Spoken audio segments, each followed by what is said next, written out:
gang, welcome to Mike on Monday, the only West Ham vlog presented by a bloke who looks like a weird combination of all three of the former presenters of the TV show Top Gear. So let's have a look at what's been going on this week at West Ham.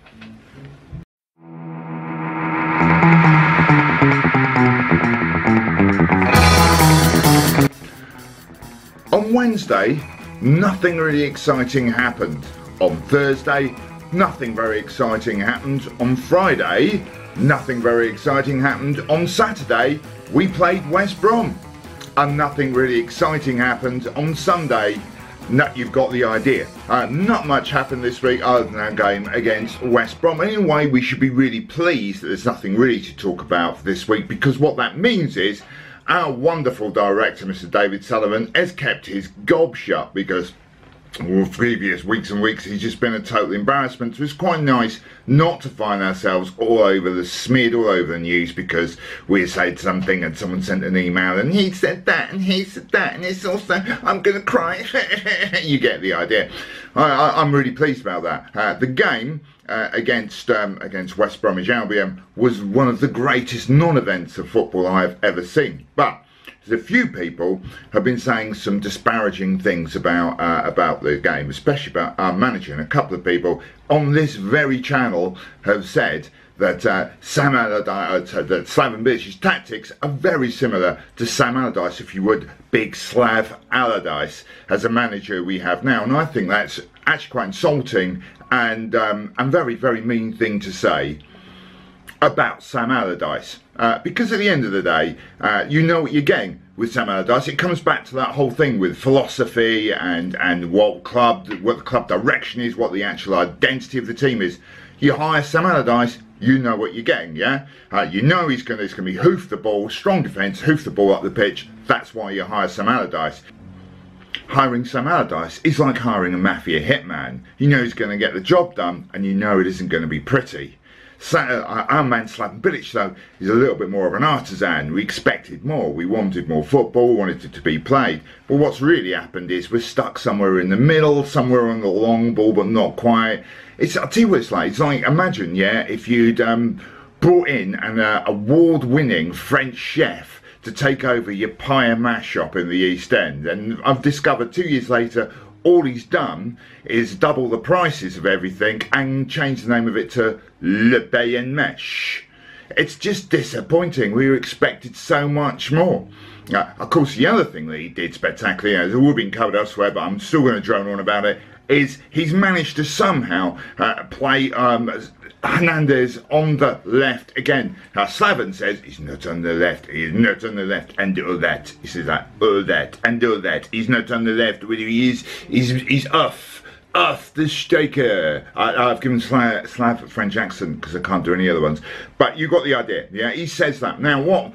It's just pathetic. Come on, Slav, you don't need to do that. Here's the other thing. When Collins went off injured, despite the fact that we had a left-footed central defender who played in the Euros for Italy on the bench, didn't bring him on. No. He brought Arnautovic on and then moved Zabaleta from right wing back, where he was playing pretty well, to central defence on the left-hand side, and then dragged Antonio to play right wing back. At this point, along with Hernandez playing off the striker, not wide, off the striker. We then had three players out of an outfield section of 10 playing out of position. Mr. Bilic, what are you doing? This is ridiculous. Slav, mate, Slav, come here, Slav. You can play two up top, mate. You can, seriously. You can play two up top. It's all right. Play two up top. You don't have to play 4-4-2 if you're frightened. The big boys will bully the defence. Play 3-5-2. You could do that and accommodate Lanzini and Antonio in that shape. Come on. You're not going to be able to play everyone. Like my 5-year-old often tries to get all of his toys out and play with them at once. Slaven, you can't squeeze everybody in there. So let's give up on Ayu, shall we? Anyway. This policy of playing players out of position, I think, is actually endemic throughout the club. Recently, the last couple of years, David Sullivan, our owner, has been played out of position as a sporting director, leading to catastrophic results. And I'm wondering if the reason we have so many injuries over the last couple of years at the club is because we've been playing the coach driver as physio. That's not ridiculous. That could happen. Okay, let's be a bit more realistic. He's probably playing Antonio as physio because he's played everywhere else, hasn't he? Do you know what I mean? And I find the whole thing a little bit bizarre. Also, very interesting, on Sunday, Jose Fonte came out and said that he thinks that West Ham, the defenders of West Ham, are far, far happier playing with a three-man defence. So he prefers to play in the shape that we used when we don't let in loads of goals, as opposed to the shape we use when we catastrophically concede loads and loads of goals. Brilliant one, Jose. But the thing is, Bilic hasn't worked this out, has he? Because our entire pre-season was built around the 4-2-3-1 shape. That's what he was playing, or 4-3-3, very similar. Look, the players he's bought, like Arnautovic is a great example, are to play in that shape. I mean, look, for goodness sake, Slav, this is... And we were awful as well pre-season. Remember how bad we were playing 4-2-3, we were losing to teams in the German 5th Division or whatever. I mean, we're obviously better with a back three. We should have planned the whole season to play with a back three. And Hernandez should be playing up front along with Carroll. Look, we all know it, Slav. Why don't you, mate? Come on. This week we play Tottering Hotshots on Saturday and Bolton Wanderers on Tuesday. Now, Bolton, of course, haven't won game in the league this season. They've scored 2 goals and scored a goal for 4 games. They've got 2 points. It's got disaster written all over it. They are bottom of the championship after all. I'm just really... Spurs on Saturday, on the other hand, has got disaster written all over it, hasn't it, really? On the other hand, deep down inside, I've just got a feeling we might actually do them. Do you know what I mean? I don't know why, I just have a feeling we can actually win. But, come back to the Bolton game. If you are going to that game, do let me know. Send me a message, comment below, whatever.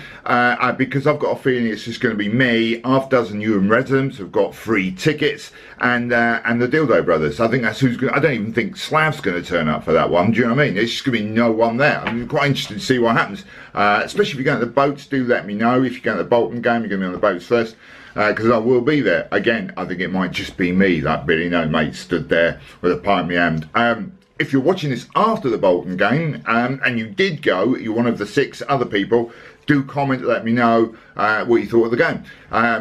But yeah, either way, let's hope we might get 2 wins. Weirder things have happened. I can't think of any off the top of my head, but they have. Anyway, that's it for me this week. I'll be back next Monday with more of my downbeat drivel and outpourings and misery-related football content. If you've liked the show, make sure to press the thumbs up thing and like it. Yay. If you want to follow me on Twitter, then do so. If you want to prod me, poke me, or I'll do whatever you like to me, Mrs. No. I'll be all the more happier.